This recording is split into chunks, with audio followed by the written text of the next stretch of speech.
Joining the UT Energy Symposium for today, April 6th. Before I introduce today's speaker, I'm going to point out the events for the next week. So next week there is no energy symposium, but there is a larger energy discussion event going on campus that you can attend for free, but you should register. That is UT Energy Week that will occur on April 13th and 14th.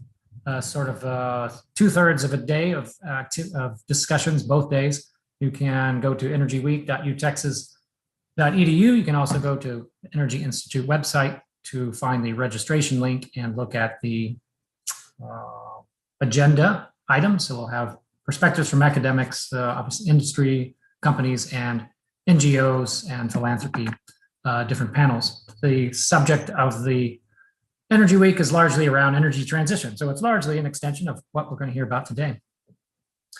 I also point out April 20th is what is called an Oxford-style debate on the role of carbon pricing. We have 4 academics, 2 on each side, debating how central should be the role of carbon pricing and a low carbon transition. Perhaps Lesley, our speaker today, will comment on that or not, I don't know.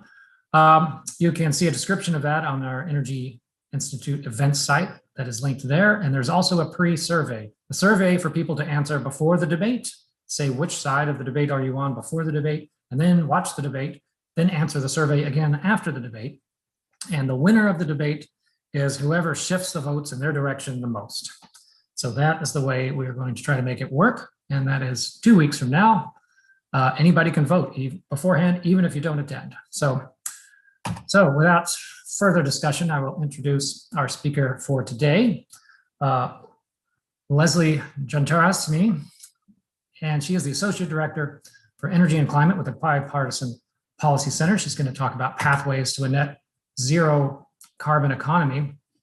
So she leads the Bipartisan Policy Center's efforts on deep decarbonization, clean energy standards, and natural climate solutions. She's worked before at the Oregon Department of Energy and the US EPA on climate impact assessments, adaptation, and greenhouse gas regulations across the economy and transportation and power. So she's going to tell us some takeaways from the Decarb America Research Initiative's report and analysis of policy technology pathways for the United States to reach net zero by 2050. So how can we do this? What will it take? And how can we do it in a way that protects workers, keeps the economy strong, and preserves the U.S. leadership in technology? So a lot of these discussions are in the news. I think you can probably find several articles about this on any given day. So it's a good time to have this. Lesley, I'm now handing over the screen sharing to you. And I'll remind everyone to submit questions via the Q&A feature of Zoom. And I will also place the links for Energy Week and the talk on April 20th, the links to register and vote for the carbon price debate. So with that said, I will now stop talking, and Lesley, the floor is yours. Thank you so much, Carrie. Does this look good to you? Full screen? Yes, it does. Excellent. So thanks everybody for coming. And I am here to talk about the Decarb America Research Initiative, which is a project that we did in collaboration with partners at Third Way and Clean Air Task Force. And I am Lesley again from the Bipartisan Policy Center, and wanted to give you a quick intro to the BPC Energy Project. We've been around for more than a decade, working on the development of pragmatic and durable federal policies that responsibly transition our economy to a cleaner energy mix, that have a focus on investments in technology innovation and the next generation of energy technologies, and that maintains our focus on a strong economy, which is even more important these days given the need to bounce back from the effects of the COVID-19 pandemic. And we will today just go over the Decarb America Research Initiative, just a quick background and kind of placement of the talk today in the larger set of research that's going on under this initiative. And then I also wanted to give you key takeaways, so just highlights from the very first report that came from the Decarb America Research Initiative, with a little bit of kind of teaser information from some of our other reports, and hope that you kind of continue to follow what we're doing. And then we'll talk a little bit about the next steps and what is coming next. So the Decarb America Research Initiative, like I said, we partnered with Third Way Clean Air Task Force and then commissioned an energy systems modeling firm called Evolved Energy Research to independently design and carry out a series of energy systems modeling analyses to evaluate different technology and policy pathways for reaching a net zero greenhouse gas emissions target. And this is actually kind of under the umbrella of the entire initiative. We're really talking about 5 independent pieces of this analysis. And today we're going to touch on the first 3 here. So one is what we're calling our net zero vision analysis. The second is an impact analysis, and then the third is an emissions gap analysis. So let me tell you a little bit more about what those look like. So here we're just giving a quick intro to the scenarios that we tested in this modeling analysis. So starting from the left here, we're looking at today's existing policies as what we're calling the reference or the business as usual scenario. And then we looked at the combined effect of a set of sector-specific policies that are frequently discussed to reduce carbon emissions and incentivize clean energy technology deployment. So we call that our sectoral policies scenario. And we found that this scenario gets us the majority of the way to a net zero economy-wide by 2050 emissions target. So actually, we'll talk a little bit more about this, but it gets us about 70% of the way there, but it doesn't get us all the way there. So what else would be needed? And here we then added additional mitigation policies on top of the sectoral specific policies to look at different pathways to net zero. We call this our competing net zero visions. And so the competing net zero visions consider differences in energy demand and supply options. So we're looking at different mixes of technology, energy services, fossil fuels, electrification, biomass. And so thinking about testing what happens if society faces different constraints. So for example, what if we can't electrify as much as we kind of project or think that we can? What happens if energy demand is greatly reduced in the future? So under these different sets of assumptions and the future availability of different types of fuels and technologies, what does it look like to get to net zero? What are the trade-offs? What are the opportunities and the challenges?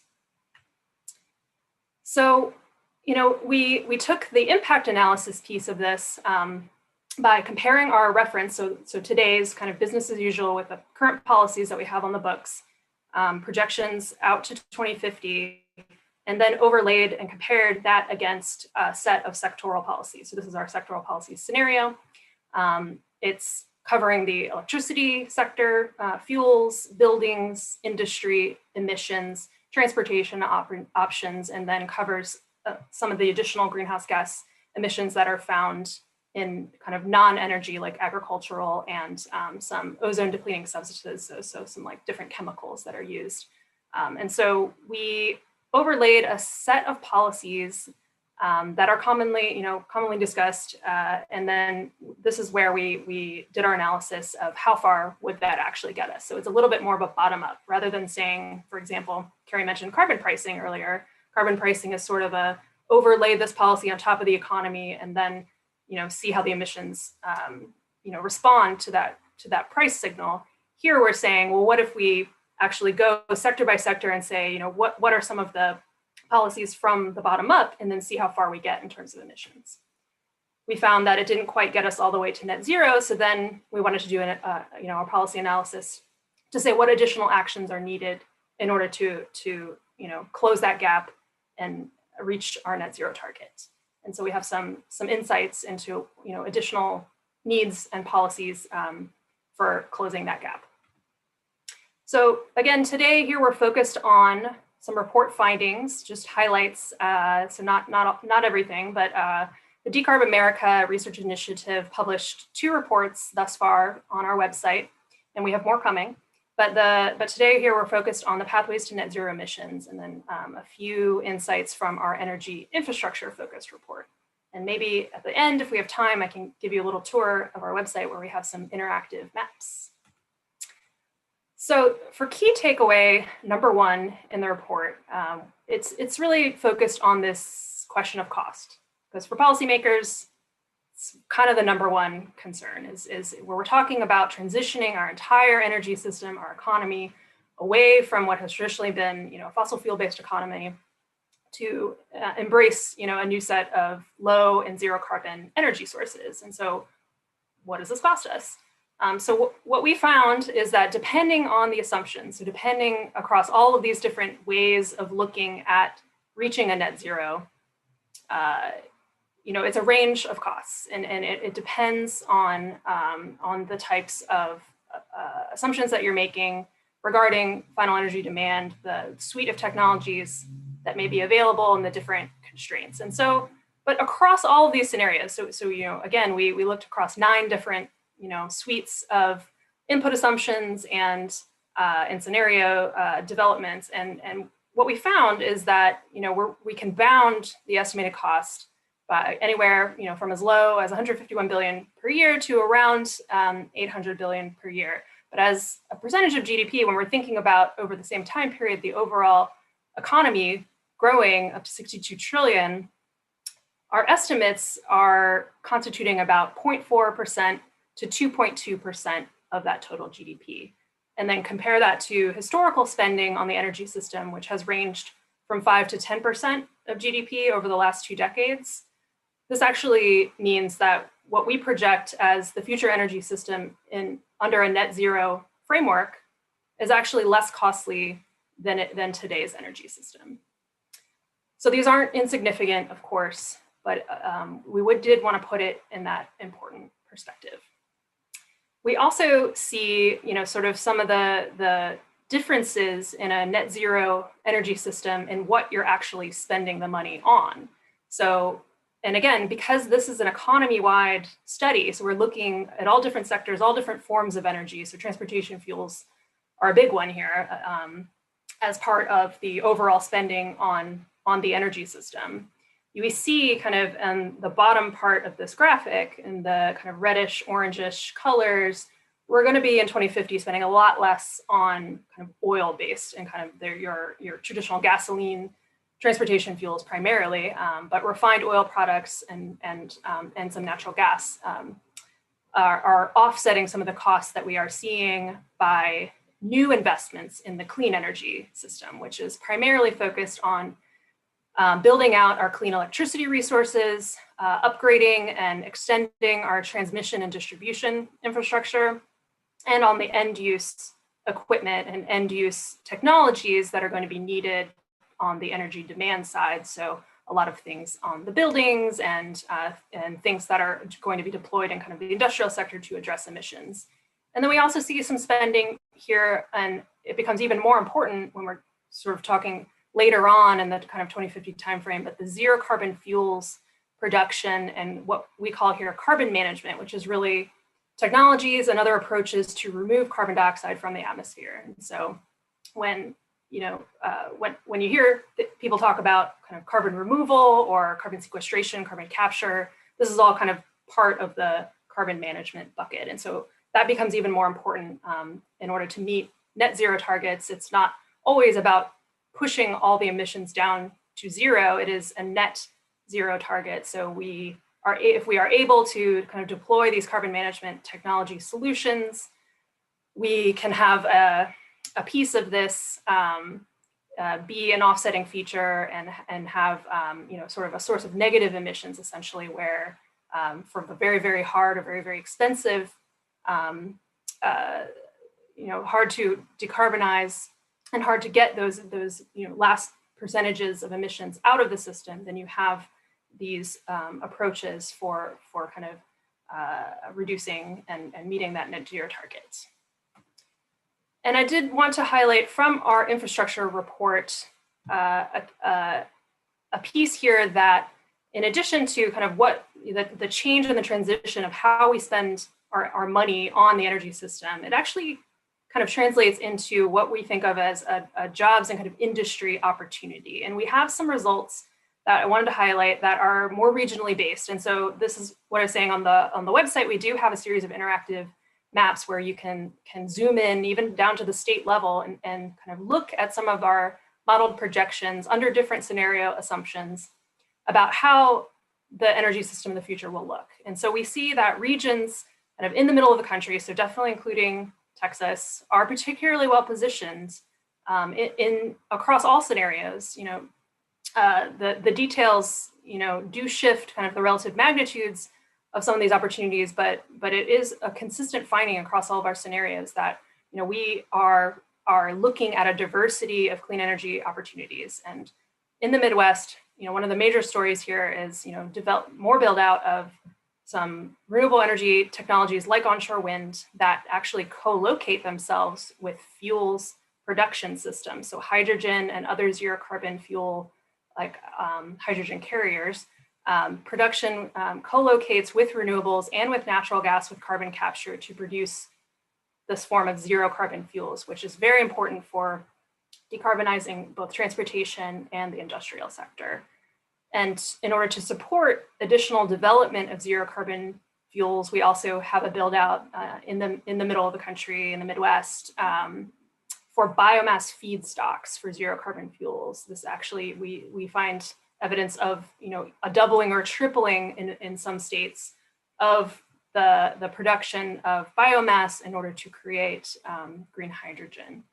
And so the carbon capture piece of this is also extremely important for getting the majority of the emissions out of the industrial sector, for the production, again, of zero carbon hydrogen, for clean electricity, and for biofuels. So there are tremendous opportunities associated with the build out of industries and supply chains, to support these new industries as we transition. And we also, so key takeaway number 2 from our Pathways report focuses on the fact that the cost implications, as a percentage of GDP across all of our scenarios are relatively similar. This actually suggests that cost is not the driving factor of what you'll see under the net zero pathway that determines the mix of technologies that we'll see. It's actually what we're finding is that policymakers and others should be paying more attention to deployment constraints. And what do I mean by that? So some of the key deployment challenges that we're finding across all of our net zero scenarios, there's obviously going to be a shift from high carbon fuels to these lower and zero carbon sources. However, renewables, nuclear, gas, biomass, they're all playing a role in most of the scenarios, unless we have a specific constraint that we're modeling, like the no fossil scenario. We do see roles for all 4 principal sources of primary energy in 2050. However, each of these sources, we're seeing it's subject to a range of kind of in the real world, if you were actually going to be building this all out, and in order to get things on the system happening on the ground, there's a variety of resource and deployment challenges for resource availability, siting issues, kind of the social and political acceptance issues. So the kind of political economy considerations shouldn't be downplayed in their importance here for the different infrastructure requirements. And so, I'm not gonna read this to you, but we actually find that these factors are,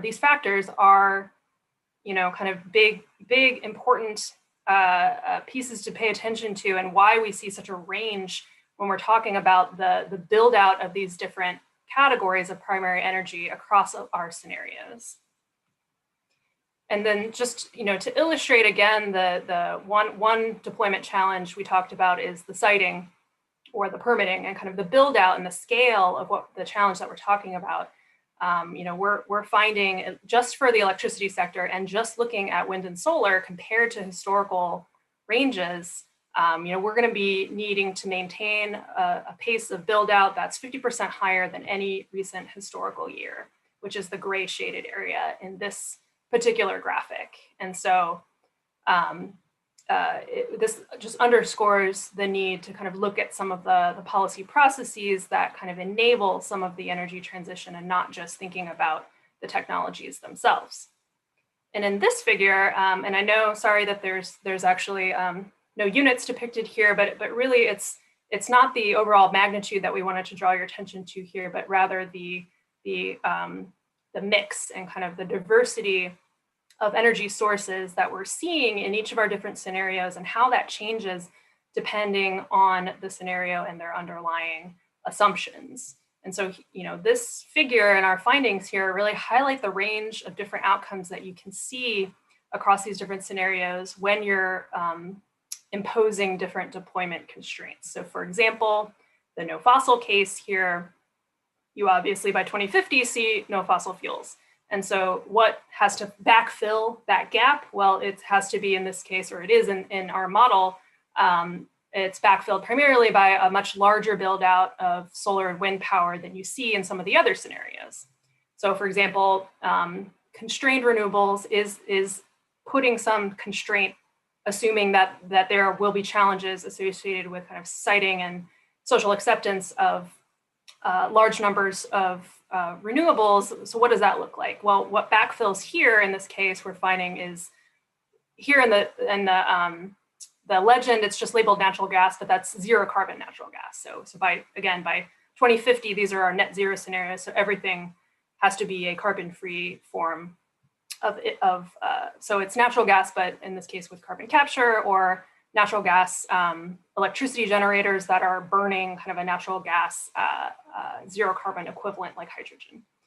So our constrained renewables, and even, again, in our we added, in addition to constraining renewables, what happens if consumers are slow to adopt some of the end use technologies that we're talking about? What if they don't buy the electric vehicles? What if they don't put in the electric water heaters and things that have been, the focus of some of the assumptions around how we're going to get away from fossil fuels in different sectors, in the buildings sector and in transportation. So if those slow down, if we don't meet the targets, then what happens? And so we're seeing in our model, some additional focus needs to happen on fuel substitutes. So different types of, again, here we're kind of bucketing them in this umbrella of zero carbon fuels production, but it's a lot of hydrogen and others. And so we're also seeing that it results in, differences on nuclear assumptions. So the extent that advanced nuclear has to kind of play a role in the energy future, again, the mix changes depending on the types of assumptions that we're making.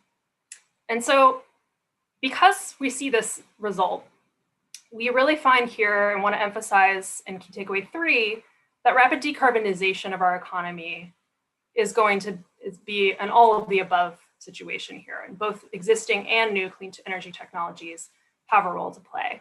We kind of think of this as a bit of an insurance policy. So if we have these limitations, if any of these come to pass, we need a suite of zero carbon technologies in order to successfully get ourselves on the pathway to net zero. There are definitely still uncertainties about what is the future of the different technological and socio-political factors, the ones we've just been talking about, how they will manifest themselves, like how strongly we may get pushback on the siting of certain types of technologies. Some of even the kind of enabling infrastructure like transmission has historically been a tough sell to a lot of states, regions, communities that it's difficult to site these things, and all of this suite of infrastructure has to work together in order to get to the net zero goal. And so, given this uncertainty, we find that technology and fuel diversity is a very important piece of this puzzle and can reduce the overall cost of decarbonizing the energy system. So for example, if you compare what we called our high electrification, high renewables case, which has a suite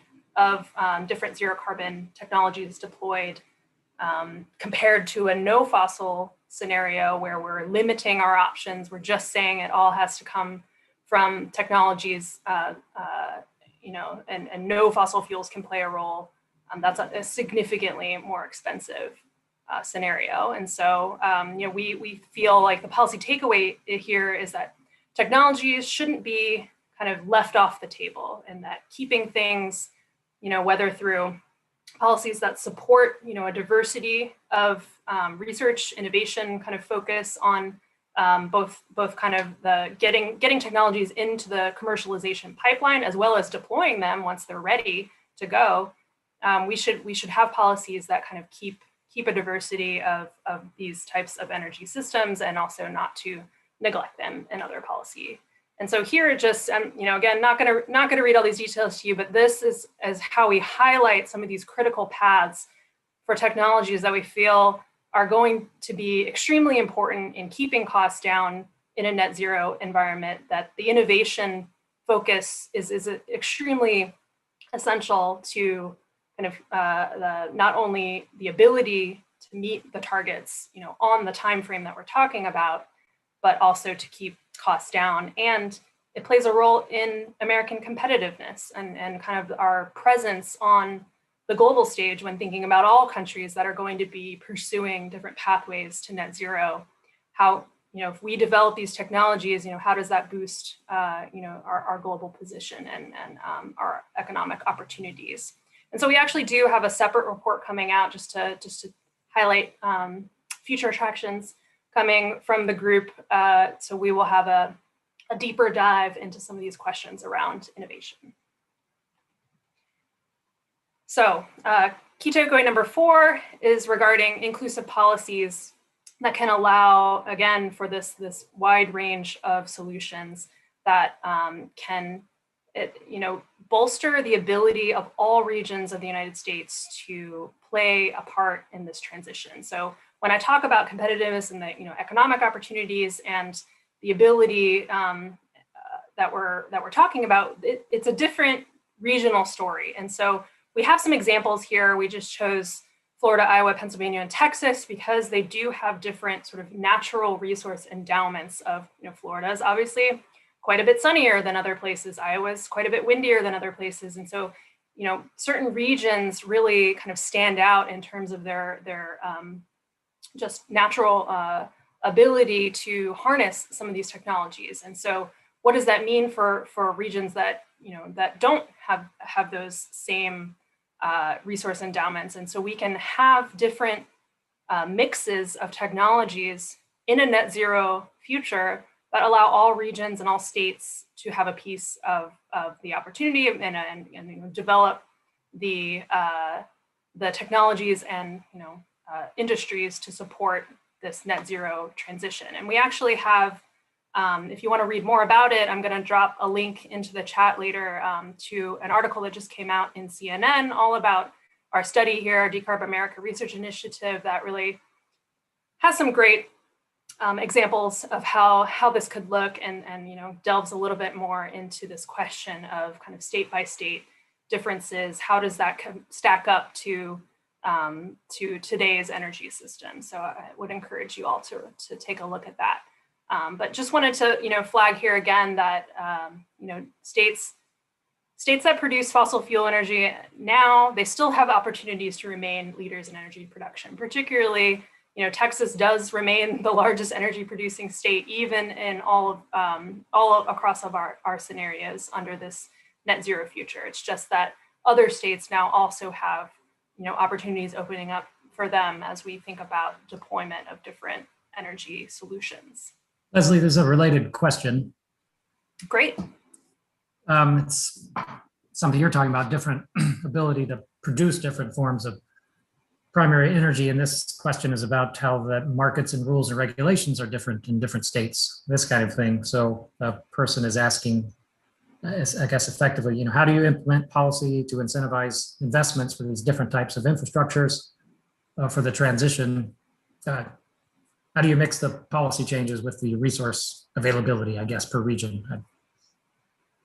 That's a great question. And in a kind of high level national type of energy model like this, we don't necessarily have the ability to represent each individual market. So we get this question a lot actually about how do you represent wholesale power versus like regulated utilities in this? And this is not that kind of level of model. So we don't from this work, specifically have insights into the operations of, different ISOs and the different markets. But I would say that, we are thinking about sectoral wide policies like a clean energy standard, and that's part of our scenario on sectoral policies. So how far can you get, with this package of sector focused policies? And there are ways to design federal level or national level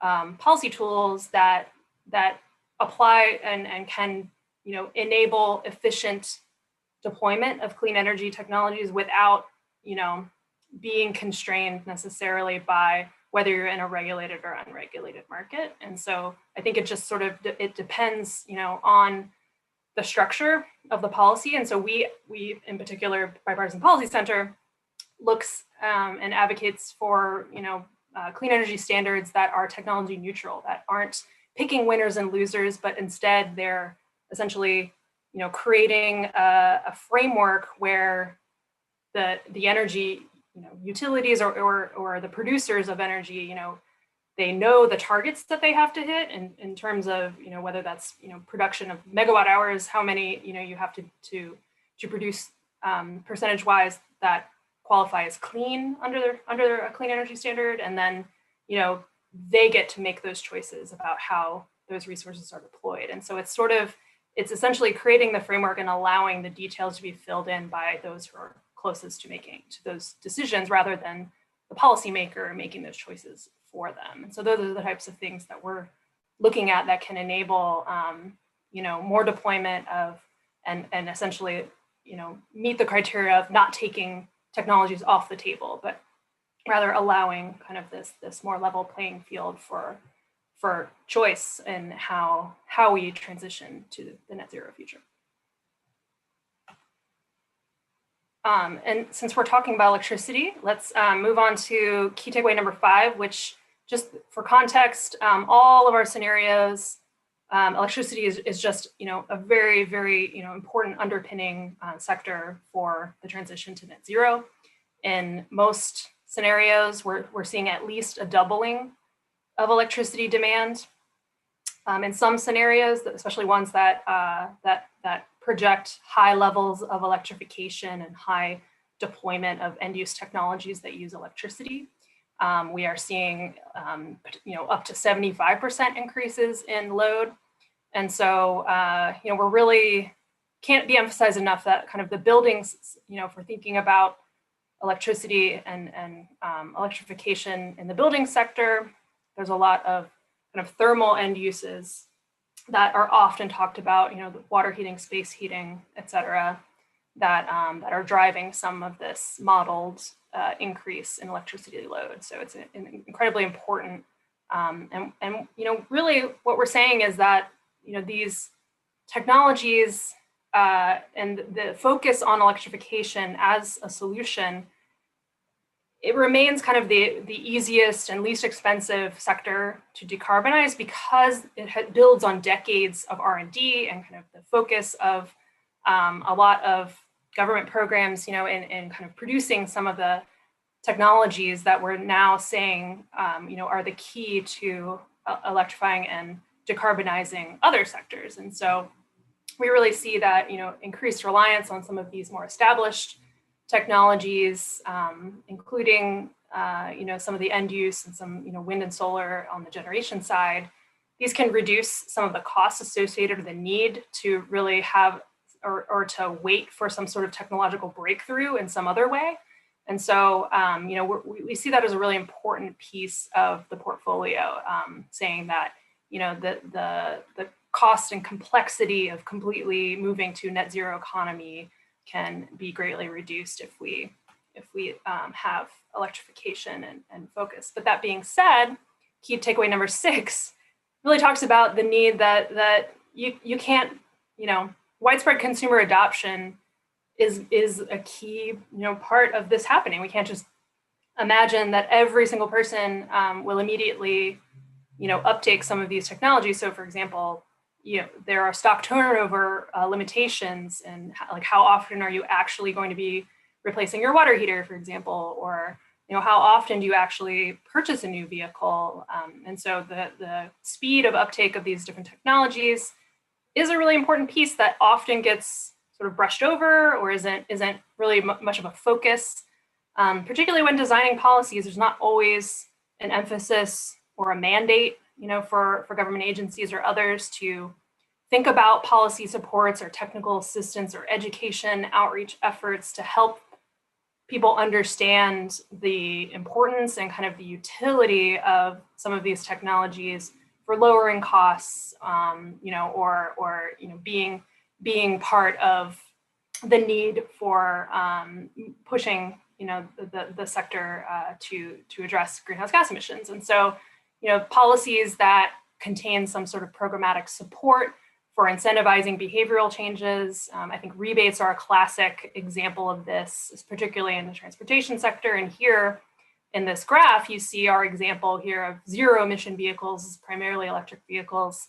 But they're ramping up in our model at about like the 2023, 2025 timeframe when they hit price parity with fossil fuel vehicles. But just because they're the same price is not going to mean that everybody suddenly decides, hey, electric vehicles, because there's all these ancillary and other pieces of that individual consumers, decision-making process, such as the availability of charging and their individual kind of like house ability to have charging at home, for example, or if they can't have charging at home, is there anything else, other options available to them? And so it's a much more complex piece of policy and policy design that is often overlooked. And so we just wanted to highlight the fact that, promoting innovation, thinking about a range of alternatives means that you're not putting all kind of your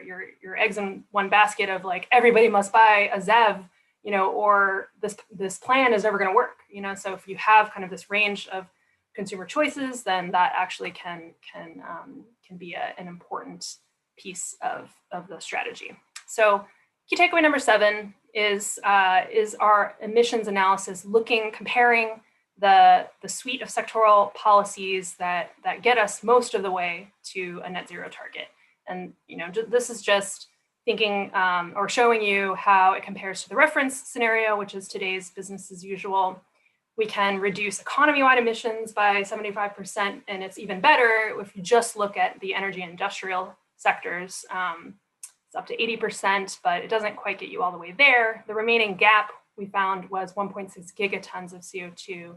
And here is what we sort of pulled out as some of the areas of focus for how to address these remaining 1.6 gigatons. And while we didn't model explicitly a carbon price policy, you can sort of imagine the way that the modeling framework works is you sort of say, okay, 1.6 gigatons, this is the amount of emissions that need to be reduced. If you tell the model, okay, now you have to get all the way down to net zero and then see what happens, that's functionally kind of like imposing a carbon price on just that remaining part of the emissions. And so what we find is that there's a mix of areas of focus here on both emissions reductions, so direct emissions reductions, and on carbon removal. And so, here in key takeaway number 8, we are saying these are the hard to decarbonize sectors. This is why, our suite of sectoral policies doesn't get us all the way to net zeros, because we have these trickier areas that need to be addressed. And so, we find a combination of both fuel switching, carbon capture, technology deployment, additional focus on energy efficiency, and the use of zero carbon fuels in industrial and transportation can help eliminate these additional emissions. And so, here is just a highlight on the industrial sector. It's really sort of how do you meet the industrial sector's needs for specific heat requirements for a lot of their processes or chemical reactions that are not based on its fossil fuel use, but actually release greenhouse gas independent. So these process emissions are extremely hard to address through the technologies we have currently today. And so, we're seeing a role for additional work here to address these emissions. And in transportation in particular, we modeled a policy that addresses on-road transportation emissions, which in and of itself is a big challenge.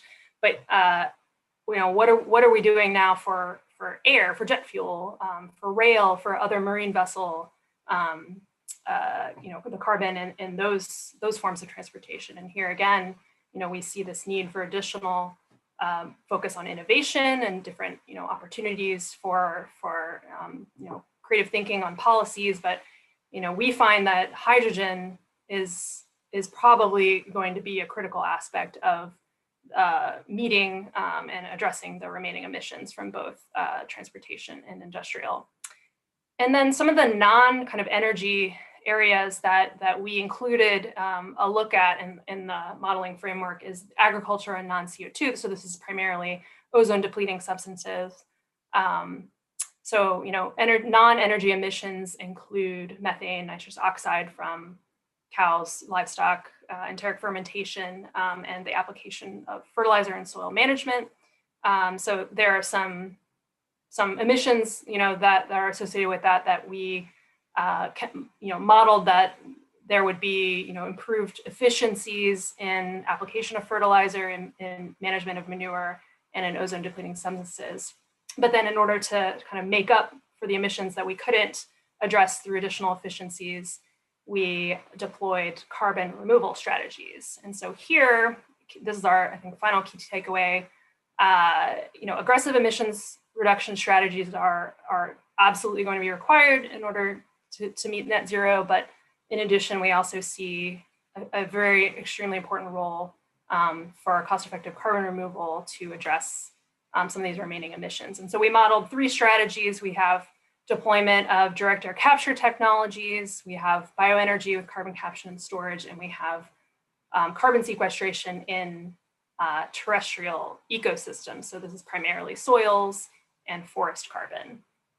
And so, as a whole, we're seeing, these removals kind of addressing some of the remaining emissions up to, 850 million metric tons by 2050. So we think that, additional policies looking at the complexities of, each of these different carbon removal areas is going to be extremely important. I just wanted to highlight that Bipartisan Policy Center has a direct air capture advisory council, and we also have a farm and forest task force that will be looking at issues related to the land-based questions, policy questions. So in each of these cases, we're working on policies, actively working on policies to address some of the complexities and trade-offs and opportunities and what's needed in terms of better support for research and deployment of some of these strategies. So more will be coming from us on this. So next steps for the Decarb America Research Initiative as a whole, we, like I said, have a very strong interest in clean energy standards for the electricity sector. So we're doing what's called a power sector deep dive here, where we looked specifically at different policy design mechanisms for a clean energy standard that can minimize costs and more rapidly deploy clean energy and encourage innovation. And so we will have some insights related to our power sector deep dive coming soon.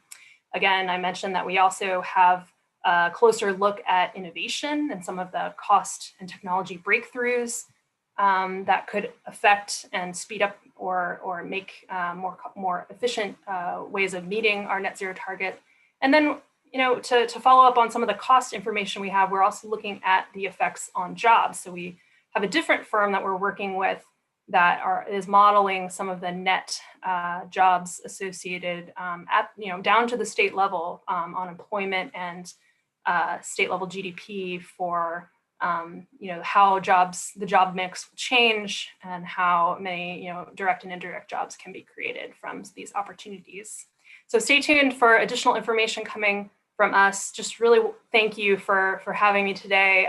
The decarbamerica.org link is here. My contact information is also in this, and we really look forward to some Q&A. Thank you. All right. Thank you, Lesley. I think you cut off way. I do have some good questions. I think you got to one right there saying you're going to look at state level information later, or that's on the plan. So let's get to some questions that are about substance behind the numbers, let's say. Just maybe two in particular here, one from me, one from the audience. One, can you say anything about assumptions about GDP growth and whether those are linked to the change in the energy system itself? And then there's another one about insights into storage and assumptions for the cost of electricity storage and maybe other kinds of storage as well that you can speak to.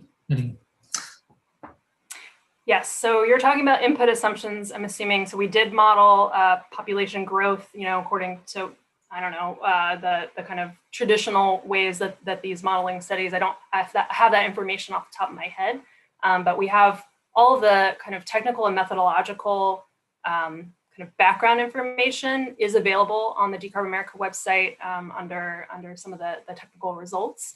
And in terms of projections of economic growth, absolutely those are baked in. So we have both population and projections of economic growth that are based on government publications.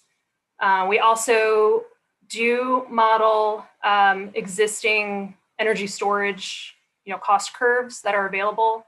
And I think the one area that we weren't able to have a good data source for yet, but I think it's just a very active and kind of growing area where more information is coming out each day is in the long duration storage. So we often get questions about how much long duration storage are you seeing in these results, and it's actually not much in this study because of the uncertainties related to the future cost curves for that particular technology. But we do have kind of the latest on your general energy storage, and pumped hydro storage is also included in the kind of energy storage bucket. But it's the long duration and kind of interseasonal ability to deploy energy storage that's the real game changer in terms of decarbonization. If we're able to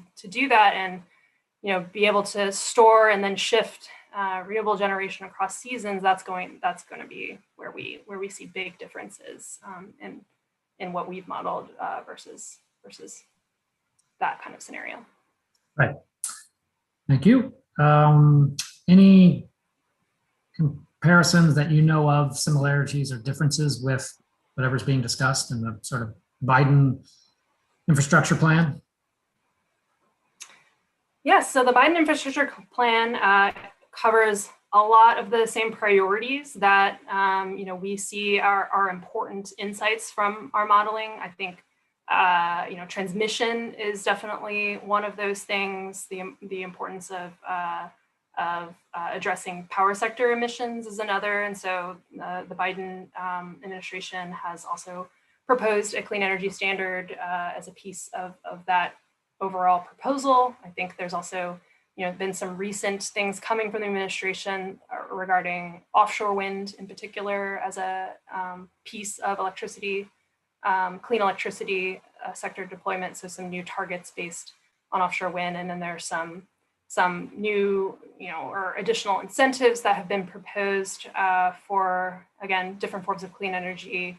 I think, it's not just what's just been announced in the infrastructure plan, but the things that Congress has also been contemplating that, we're seeing a lot of alignment from our modeling results in the types of policies that, others in Congress are also thinking about. And so, at the end of last year and in the prior administration, there was a big energy package that passed at the end of the year in December. It was a very big deal for clean energy demonstration projects. There's a number of advanced nuclear, geothermal, others that were authorized in that package that we're now focused on ensuring that Congress can get the spending allocated to these programs, because those are part of that innovation to commercialization pipeline that we found in these results is going to be essential. And so it is kind of multi-pronged, looking across all these forms, different economic opportunities associated with these policies. It is definitely something that we are also very focused on, the fact that the clean energy transition is also equals jobs, or equals opportunities for bolstering and developing new infrastructure, new supply chains, increasing investment in just, modernizing US energy systems and infrastructure. It's just a really important piece of the whole discussion around infrastructure that's happening as we speak. Thank you. So let's see, I'll go to one on, in some sense, non-cost things. So you presented information, or at least calculations from the modeling you're doing, saying looks like it's going to cost less historically.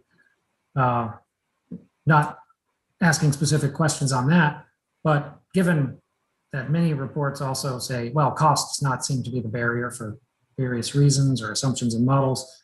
Other things like deployment, you said, might be larger barriers. So can you expand on that? And in particular, one of the questions is about, say, citing electrical transmission. It's something that everybody says is needed, but somehow seems extremely difficult. So I don't know, any insights or thoughts on that? Yeah, it is. It's the classic example, I think, transmission, and definitely that person is spot on. That transmission, it can take upwards of a decade to complete the process, and it's a function of a lot of different factors. One of which, kind of fundamentally, is the delegation of within our structure, our federalist structure. The U.S. federal government is not responsible for all of those decisions, so it's delegated down all the way to sometimes even the county level is a participant, and so you need to get approvals at each of these different levels in order to cite large infrastructure such as transmission, but also there are some other examples, and each state has a different process almost, and so depending on where you're trying to cite it, you could run into kind of more state specific or regionally specific kinds of processes that makes it difficult for companies to plan against these timeframes. We have seen policy efforts in many recent years, thinking about the both environmental review process and the overall kind of siting and permitting process. Even under the Obama administration, there were efforts to streamline, make faster these processes, but it's extremely difficult when there are so many different entities involved.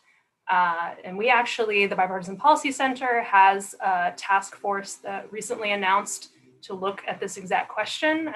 We're assembling a bipartisan group of former elected officials and others with a lot of experience, sort of thinking about the regulatory structure, the permitting approval processes, and trying to come up with solutions for how, on a bipartisan basis, we could think about making this more of a focus. When we're talking about clean energy, you can't divorce it from the sort of more mundane or more administrative side of actually how do you get these projects built on the time frame that we're talking about, especially if we're increasing ambitions potentially for climate goals. And obviously this study, primarily we're looking at the 2050 timeframe, but that's not, not everybody is sort of limiting themselves to just the next 30 years. Some are saying, well, what needs to happen in the next decade? And so if we can't even cite, one project in a decade, what does that mean, for the challenge and the ambition for actually meeting some of these goals? Right. If you can't cite it in a decade, means it's hard. Yeah. Let's see. We'll go with about one on. It's somewhat of a question about assumptions in the model. Again, there's a couple on that. If you have insights, the treatment of biomass, maybe for burning for electricity, maybe other purposes as well. How do you treat that versus methane in terms of? I guess the notion was cleaner here, but maybe greenhouse gases. Maybe other kinds of emissions as well. I know you have assumptions about biomass carbon capture, but anything you can say about the modeling of greenhouse gas life cycle, the timing of emissions with biomass, and maybe what you assume for methane, I don't know, or burning methane, flaring it, perhaps.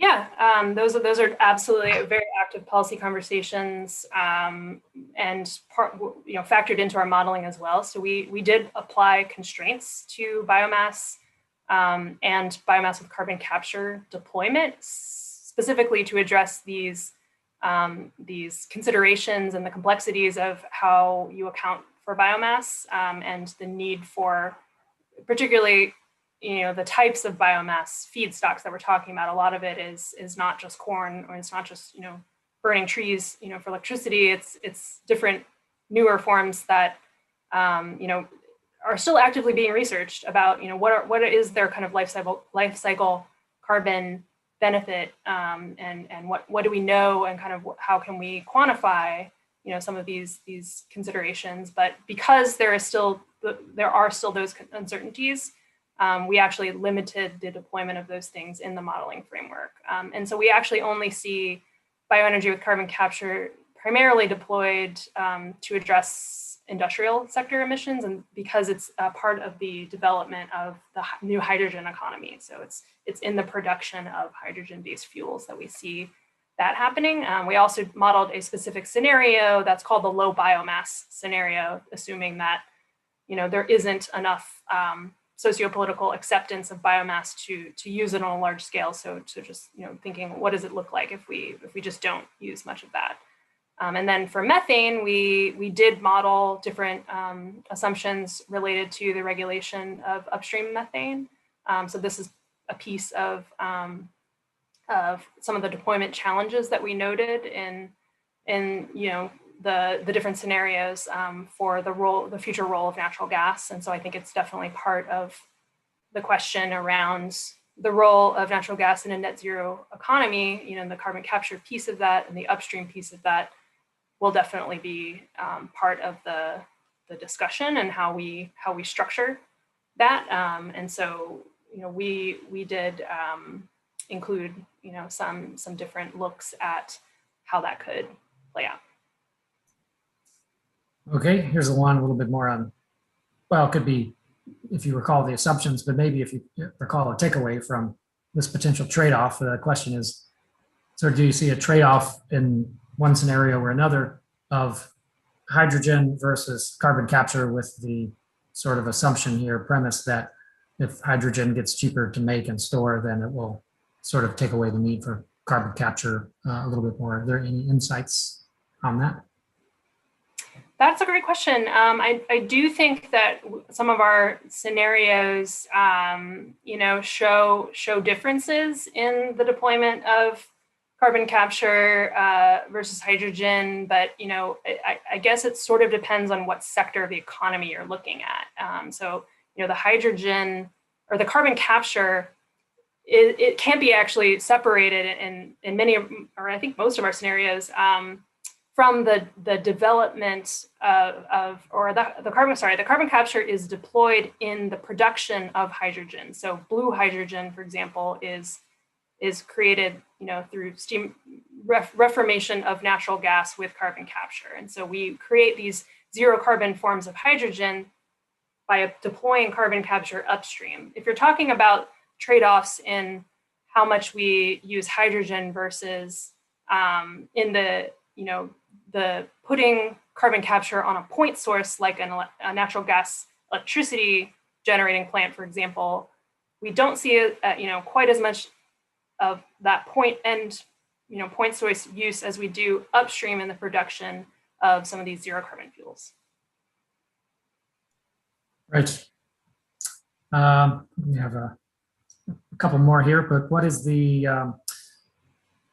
this is sort of just a question of how treating costs, and maybe in particular, low carbon infrastructures, maybe higher spending on capital as a fraction of spending than operating costs. Are there any kind of assumptions that you can recall, or about how you assume costs play out over time and amortize costs over time that are important to note here? What's in the model, what might not be in the costs that other people might think about?